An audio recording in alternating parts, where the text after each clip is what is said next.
Every decision you make in this game literally destroys your future. Not metaphorically, actually. Because in Exodus, every mission you go on might take minutes for you, but years, even decades, pass for everyone you leave behind. And that single idea alone might be one of the most interesting and dangerous concepts we've seen in a sci-fi RPG in a long time. This isn't just another space shooter pretending to have choices. This is a game where time itself is the consequence system. You play as a traveler, basically humanity's last hope, sent into deep space to steal technology from these godlike beings called the Celestials. And while you're out there saving civilization, your relationships, your world, everything back home keeps moving on without you. That's the hook. And honestly, it's a strong one. Now, gameplay-wise, what we've seen so far feels very familiar. And I mean that in both a good and risky way. It's third-person, squad-based combat.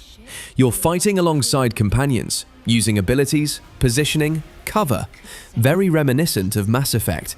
Which makes sense, because the studio behind this, Archetype Entertainment, is literally built from former BioWare developers. And yeah, you can feel that DNA immediately. The combat looks solid. Not revolutionary, but clean, responsive, and tactical enough to stay engaging. You've got teammates like Tom and Elise supporting you, abilities flying around, coordinated attacks. It's structured, not chaotic. Plus, there's this traversal system, the railclaw. Basically a grappling hook in space that lets you move vertically, reposition mid-combat, and explore environments in a more dynamic way. And honestly, that might be one of the small features that ends up carrying the moment-to-moment gameplay. But here's where the concern starts creeping in. Because right now, it looks a little too safe. Like, if you told someone this was a new Mass Effect, they'd probably believe you. And that's not necessarily a compliment. There's a thin line between inspired by and playing it too safe. And Exodus is walking right on it. Another big question is the RPG depth. They're promising meaningful choices, relationships, consequences that evolve over generations, which sounds incredible on paper. But we've heard that before. If those choices actually reshape the world, characters and story in noticeable ways, this could be something special. If it's just dialogue options that slightly change cutscenes, then that entire time dilation concept loses its impact. And then there's the studio factor. This is Archetype Entertainment's first big game. Yes, they have insane talent behind it, but at the same time, there's no proven track record as a team. And when you're aiming for a massive, narrative-driven RPG, that's a huge risk. Even the developers themselves admit there's a lot of pressure to deliver something on the level of the games they're being compared to. So where does that leave Exodus right now? It's ambitious. It has one genuinely fresh idea: time as a consequence system. It has solid-looking combat, strong cinematic direction, and a world that actually feels thought out.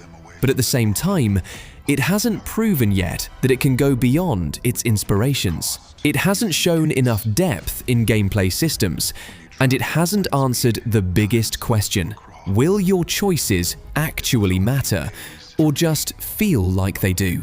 Because if Exodus gets that right, this could be one of the most memorable RPGs in years. If not, it might just end up being a really good-looking almost. Now, I'll let the gameplay speak for itself.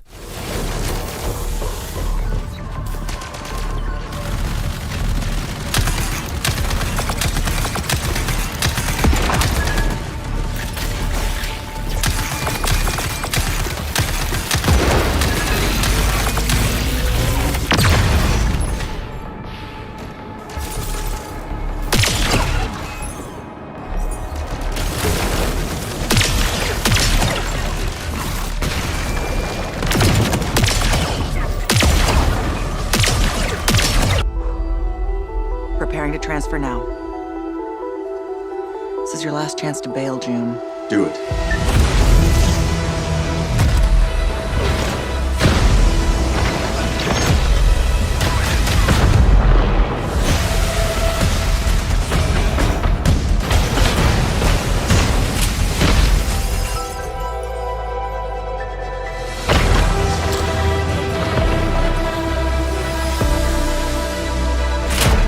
weapon is a hell of a way to greet your new partner. So you're June.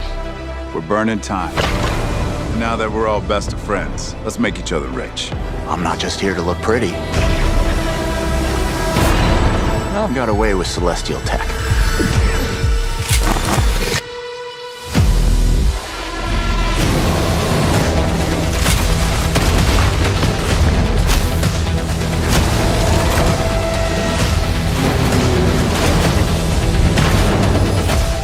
I see a lot of potential in this new partnership.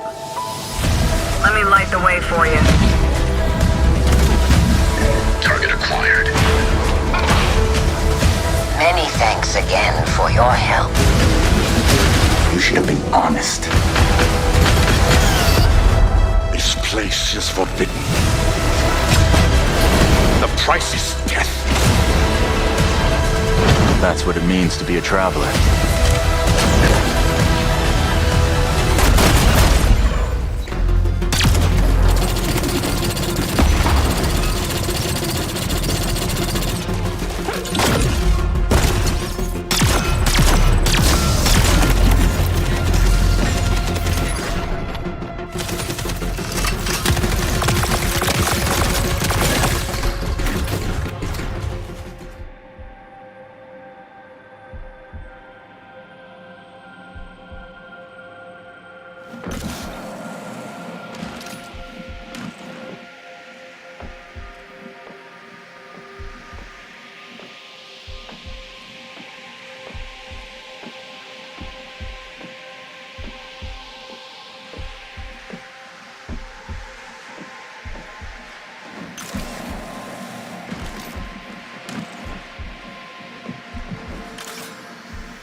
Do you know what fear is? The Mariyama do. They thrive on it. These monstrous celestials haunt the darkest corners of the cluster, hunting for isolated targets. And, unfortunately for their victims, the Mariyama are interested in more than just stealing cargo. They want minds, memories, emotions. The more twisted and tortured, the better.